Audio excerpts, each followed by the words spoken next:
Kembali berlangsung dengan menghadirkan keterangan saksi ahli. Para pengadu menilai para komisioner KPU ini diduga telah melanggar kode etik penyelenggara pemilu dalam pendaftaran cawapres Gibran Rakabuming Raka untuk Pilpres 2024. Tiga saksi ahli dihadirkan DKPP dalam sidang 4 perkara dugaan pelanggaran kode etik penyelenggaraan pemilu KEPP yang diduga dilakukan oleh ketua dan anggota KPU RI.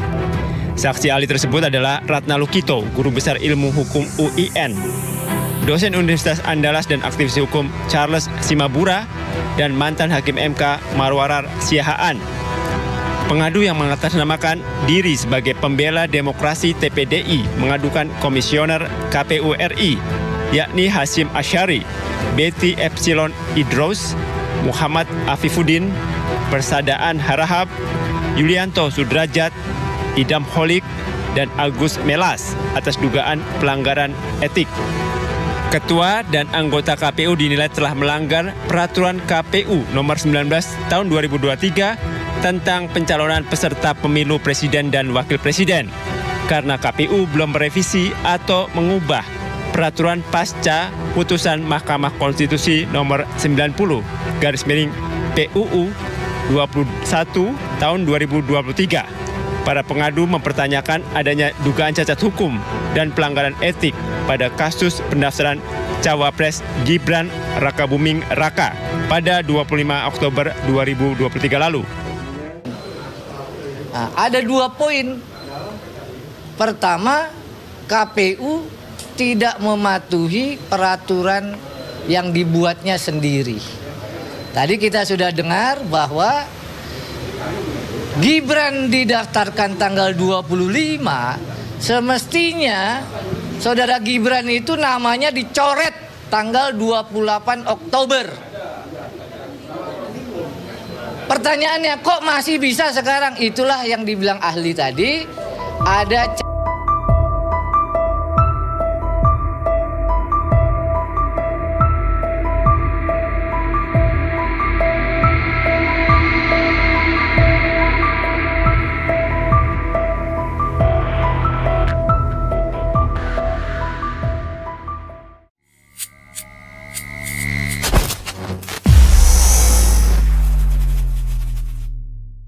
Bismillahirrahmanirrahim. Assalamualaikum warahmatullahi wabarakatuh. Semangat perubahan, salam kedaulatan rakyat. Sahabat ECET, para politikus terutama yang ada di elit-elit di Jakarta sana harusnya kan lebih banyak berperan ya untuk pembangunan di negeri ini, bukan baperan. Ya, ada anak-anak muda yang kemudian memberikan kritikan yang sangat tajam, tapi tentu dengan cara anak muda yang penuh kreativitas. Kita akan coba lihat nanti ya bagaimana para elit politik di sana yang sekarang semakin kebakaran jenggot, matanya melotot, menatap dengan tajam, kayak lagunya Iwan Fals ya. Karena tempo bongkar-bongkar cawe Jokowi menangkan Gibran. Ada juga pengamat politik yang kemudian mencermati adanya pelanggengan kekuasaan melalui jalur nepotisme, kemudian mungkin merasa tidak terima. Ini Habibur Rahman, wakil ketua umum Gerindra, marah-marah, itu potong pasal itu, istighfar itu. Apa yang mau diberikan pada dapil Anda? Anda pasti nyalek kan? Anda memotong pasal. Anda tidak sebutkan. Anda memotong pasal.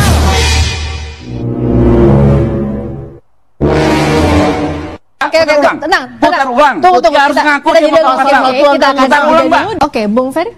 Ya, pertama kita tidak akan mungkin melupakan Gibran adalah anak presiden. Masa publik disuruh insomnia berjamaah? Tidak mungkin itu. Kedua, tidak mungkin kita samakan antara karpet merah yang diberikan Gibran melalui putusan MK dengan 2 periode presiden. 2 periode presiden itu ada di dalam konstitusi, diperbolehkan. Sementara membangun relasi nepotisme dilarang di konstitusi. Ingat ada ketentuan pasal 1 angka 5 dan pasal 22 Undang-Undang 28 tahun 99 tentang penyelenggara negara yang bersih dan bebas dari korupsi, kolusi, dan nepotisme. Apa nepotisme di dalam ketentuan undang-undang itu adalah penyelenggara negara yang menggunakan wewenangnya untuk keuntungan keluarga dan kroninya.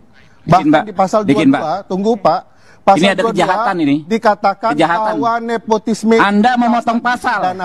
Anda memotong pasal. Silakan buka ketentuan undang-undang. Ini harus diingat bahwa ketentuan pasal 6 Undang-Undang Dasar 1945 mengatakan bahwa syarat-syarat menjadi calon presiden diatur dalam undang-undang dan selama putusan MK selalu bicara ini hak pembentuk undang-undang. Harus diingat tunggu sedikit lagi bahwa Gerindra termasuk partai yang setuju agar usia calon presiden 40 tahun.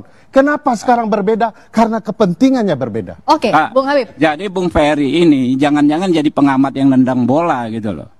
Jadi kalau mengutip pasal itu paling pantang kita memotong pasal. Itu sangat tidak etis. Tidak, silakan cek pasalnya. Ya, pasal 1 angka 5 ada kata-kata, tunggu dulu, jangan Anda potong. tidak baca pasal, ada kalimat melanggar hukum. Boleh memotong Anda. Bila aparatur negara melakukan perbuatan yang menguntungkan kerabatnya secara melawan hukum. Tidak harus baca. ada kata tadi Anda tidak sebutkan. Anda tidak sebutkan, Anda memotong pasal. Silakan baca.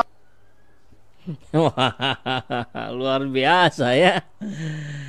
Padahal sudah jelas KKN itulah musuh kita bersama. Tapi yang lucu juga kayak kemarin siapa Muldoko gitu bilang ya, KPK itu hanya ngurusin korupsi, nggak ngurusin nepotisme, nggak bisa diurus oleh KPK. Jadi kalau begitu memang nanti harus ada komisi pemberantasan nepotisme, komisi pemberantasan kolusi, begitu kali ya, biar clear gitu bahwa sekarang korupsi yang diberantas tapi kolusinya disuburkan, nepotismenya disuburkan, kan podo wae. Nah, ini yang lengkapnya ya, boleh dilihat di YouTube-nya ya. Atas nama anak muda atau demi kuasa. Nah, kemudian kita akan coba lihat mana sih yang dipotong yang dimaksud oleh Habibur Rahman. Ini ada dari Hastuti yang menampilkan ya tayangan lengkapnya, tapi ini tetap masih kecil ya. Mudah-mudahan sih kebaca lah, saya bacain aja. Aduh, memang kecil ya. Menyatakan penyelenggara negara melawan hukum. Oke, kalimat berikutnya sama lah ya. Tapi ada kata-kata melawan hukum memang yang tidak disebutkan oleh siapa tadi? Bung Ferry.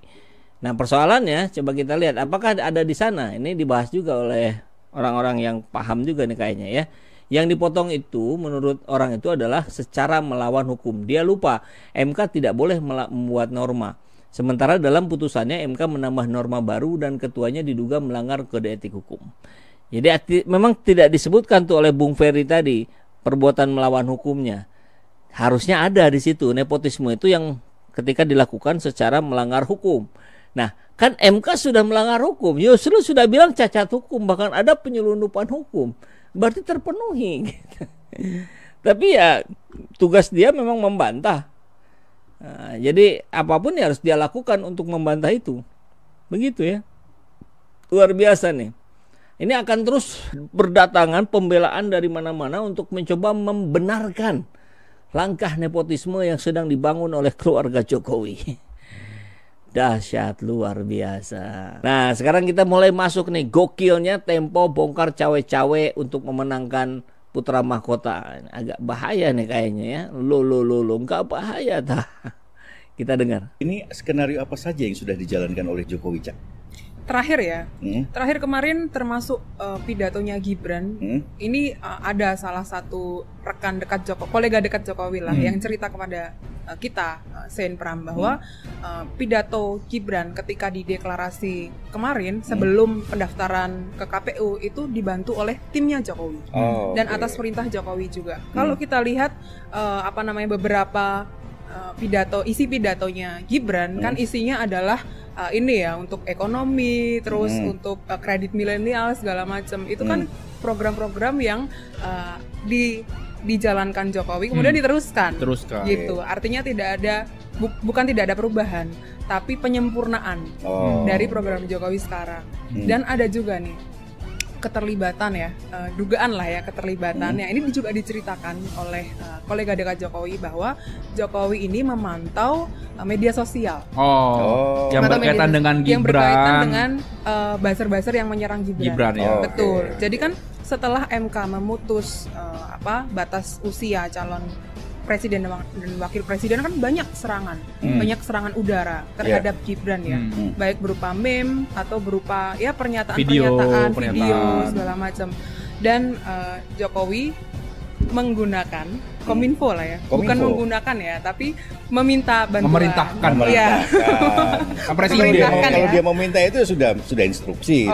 Instruksi kepada Menkominfo untuk menyisir mana yang hoax, mana yang buzzer gitu, dan memetakan lah ya buzzer-buzzernya itu dari mana saja. Gitu. Ini memetakan sentimen juga. Sentimen negatif terhadap Gibran, begitu. Dan itu sudah kita konfirmasi ya kepada Menkominfo sendiri, dan Menkominfo bukan tidak membantah dan tidak membenarkan juga, tapi semua hoax kita saring gitu. Semua berkaitan dengan pasangan calon juga disaring begitu ya, Cak ya. Iya, artinya bukan hanya Gibran saja. Tapi gue nggak yakin sih bukan hanya Gibran saja. Pasti instrumen terbanyak atau pengerahan terbanyak tetap di Gibran ya. Di Gibran.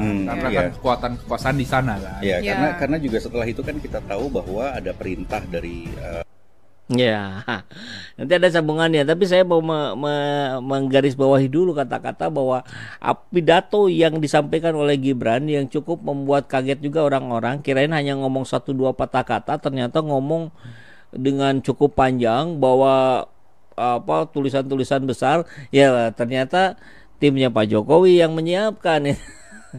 Pantas saja mirip-mirip ya, yang ditawarkan kartu lansia, kartu bedanya dulu Jokowi membuat kartunya kecil, kartu beneran, kalau Gibran kartu yang besar.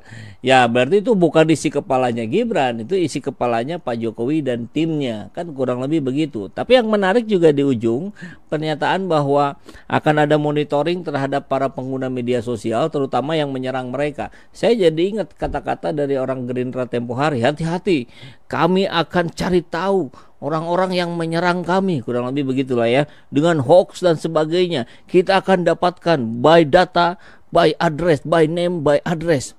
Wow, rakyat ditakut-takuti, dibungkam kebebasan berbicaranya. Apakah begitu? Ngeri kali ya.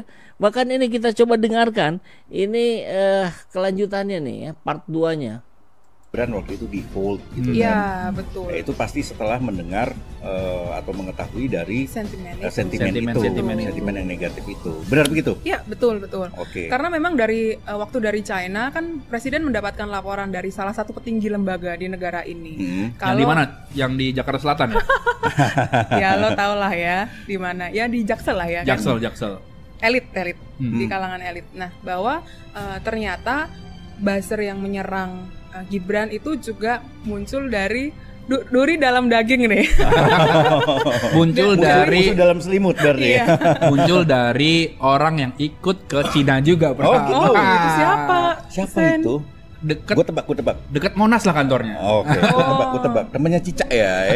Bukan sih. Gue nggak pernah berteman secara langsung. Nggak pernah berteman. Jadi nih dari infonya Cica kan, bahwa Jokowi memang memantau hasil analisa medsos, termasuk sentimen negatif, positif, dan yang siapa yang operate itu, Pramca. Oke. Gimana infonya sih? Jadi Pramca, menurut satu menteri dan 3 partai pendukung pemerintah ya, ini salah satu yang operate itu berafiliasi dengan salah satu cawapres yang berharap dipilih oleh Prabowo. Gitu. Nah, ketahuan lah di situ, kabarnya sampai marah lurah ke cawapres ini. Berarti dia yang mengengineer gitu. Gimana sih? Jadi kan ya biasa lah, mungkin ada part of timnya itu menggunakan serangan udara untuk menyerang soal dinasti-dinasti gitu, Cak.